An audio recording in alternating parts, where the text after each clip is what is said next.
నా గురించి నిన్న కాంగ్రెస్ పార్టీ మీటింగ్ పెట్టి నానా మాటలు అంటుంది.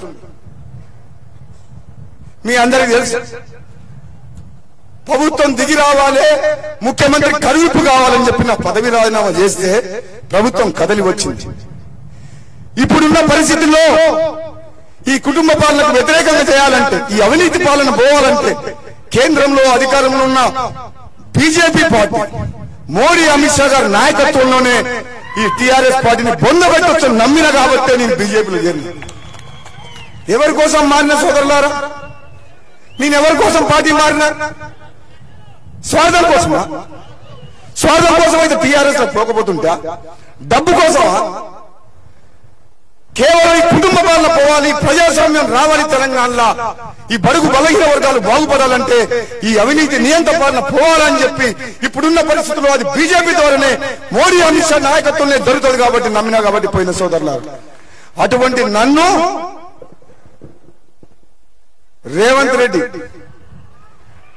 ఆయనకు చరిత్ర లేదు, రాజకీయాలకు రాకముందుకు దొంగతనాలు చేసేవాడు.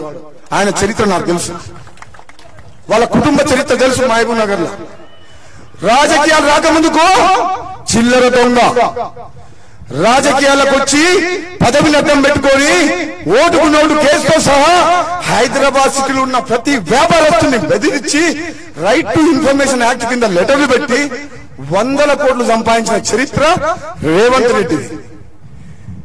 పదవి త్యాగం చేసి ప్రజల కోసం ముందుకు పోతున్న చరిత్ర నాది. మంత్రి పదవిని త్యాగం చేసి కోమటిరెడ్డి వెంకటరెడ్డి గారు తెలంగాణలో ఆత్మహత్య చేసుకోవద్దని చెప్పిన చరిత్ర నాది. మా కుటుంబాన్ని, మా కుటుంబం గురించి, నా గురించి అమ్ముడు పోయినా అని మాట్లాడుతుందంటే నిజంగా ఒక్కసారి మీరు ఆలోచన చేయండి. డబ్బు కోసం అమ్ముడు పోయే వ్యక్తినా? అసలు ఏ పార్టీ? 4 పార్టీలు మారి కాంగ్రెస్ పార్టీలో డబ్బులిచ్చి పదవి తెచ్చుకొని సినిమా డైలాగులు కొట్టి కాంగ్రెస్ పార్టీ గురించి మాకు చెప్తున్నాడు కథలు. ఆయన అంటే కాంగ్రెస్ చరిత్ర 20 ఏళ్ల పాటు కాంగ్రెస్ పార్టీని అందరికంటే ఎక్కువ తిట్టింది ఎవరంటే రేవంత్ రెడ్డి. బ్లాక్ మెయిలర్, దొంగ. సోనియా గాంధీని బలిదేవత అన్నాడు, రాహుల్ గాంధీని తిట్టడానికి తిట్టిండు. కాంగ్రెస్ పార్టీని అనవారి మాటలన్న వ్యక్తి ఎవరంటే రేవంత్ రెడ్డి. ఆయన ఇప్పటికి కూడా చంద్రబాబు నాయుడు డైరెక్షన్ లో పనిచేస్తాడు. ముందు చూస్తేనే ఫోటో రేవంత్ రెడ్డి, వెనక చూస్తే చంద్రబాబు నాయుడు. అవునా? ఎవరి మనిషి? మాది రక్తం. ప్రజల కోసం పాటుపడే వాళ్ళు, ప్రజల కోసం త్యాగం చేసే వాళ్ళం మేము. బ్లాక్ మెయిల్ చేసి డబ్బు సంపాదించుకుని నువ్వు ఒక 500 మంది పోరాడాలని పెట్టుకుని ముందురా జిందాబాద్ జిందాబాద్, సీఎం సీఎం. నీ ముఖానికి సీఎం అవుతావా? అవుతాడా? చూస్తుంది కన్నా 3 ఫీట్లు నాలాగా పొడుగు ఇట్లా ఉందా? ఆయన పర్సనాలిటీ అయింది, ఆయన మాటలేంది.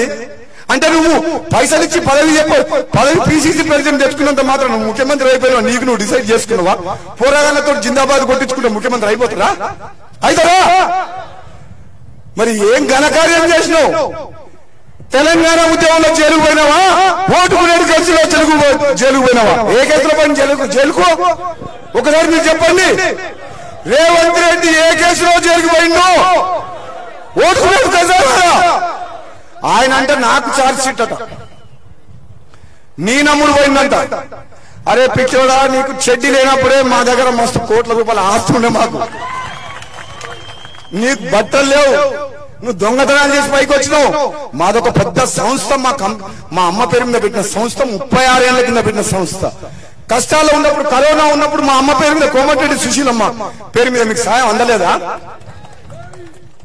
భారతదేశంలో మొత్తంలో పనిచేస్తుంది. కష్టపడి సంపాదించిన పైసలు, నిజాయితీగా సంపాదించిన పైసలు నేను పేదోళ్ళకు ఖర్చు పెడుతున్నాను. 2009 కంటే ముందు రాజకీయాల్లో రాకముందుకు నా ఆస్తి అంతా, కేసీఆర్ కుటుంబం ఆస్తి అంతా, జగదీశ్వర్ రెడ్డి ఆస్తి అంతా. ఒకసారి నా దగ్గరకు వచ్చి చర్చ చేస్తారా? సోదరులారా, రాజకీయాలకు వచ్చిన తర్వాత నా ఆస్తులు అమ్ముకున్నా కానీ 1 రూపాయి కూడా సంపాదించలేదు. సంపాదించింది ఖర్చు పెట్టినా కానీ 1 రూపాయి కూడా ఆస్తి కొనలేదు. నేను చెప్తున్నా నిజంగా. ఎన్నోసార్లు చెప్పినా అమ్ముడు పోయినాం అని చెప్పి ఊక నోరు బారేసుకోకు. నీ దగ్గర ఏమైనా సాక్ష్యం ఉంటే తీసుకురా, లేకపోతే ఏ గుళ్ళోకి వస్తావో రా. మునుగోడులా ఏ గుళ్ళోకి వస్తావో మార్కండేయ స్వామి టెంపుల్ గట్టుపల్లి రమ్మను రేవంత్ రెడ్డిని, జగదీశ్వర్ రెడ్డిని నోక్తా. ఆ గుళ్ళోకి వచ్చి ప్రమాణం చేస్తని ఏ తప్పు చేయలేదు, ఎవరికి అమ్ముడు పోలేదని చెప్పి వస్తారా? రారు. ఎందుకంటే అబద్ధం ఆడి రాజగోపాల్ రెడ్డి అంటే ప్రజలు ఉన్నారు, పార్టీలకు అతీతంగా రాజగోపాల్ రెడ్డి గెలిపిస్తారని చెప్పి వాళ్ళకి అర్థమైంది కాబట్టి అది జీవించుకోలేక అసత్య ప్రచారం చేసి అపనింద మోపుతూ తప్పితే నా మీద అది నిజం కాదు. హాయ్ ఫ్రెండ్స్, మా టుడే టుమారో యూట్యూబ్ ఛానల్ చూస్తున్నందుకు చాలా థ్యాంక్స్. మరిన్ని లేటెస్ట్ వీడియోస్ కోసం వెంటనే సబ్స్క్రైబ్ చేయండి. అలాగే ఈ బెల్ ని కూడా రింగ్ చేసేయండి. మా నోటిఫికేషన్స్ అన్ని మీ మొబైల్లో వస్తాయి. అలాగే మా వీడియోస్ మీకు నచ్చితే లైక్ చేయండి, షేర్ చేయండి, నచ్చకపోతే కామెంట్ చేయండి.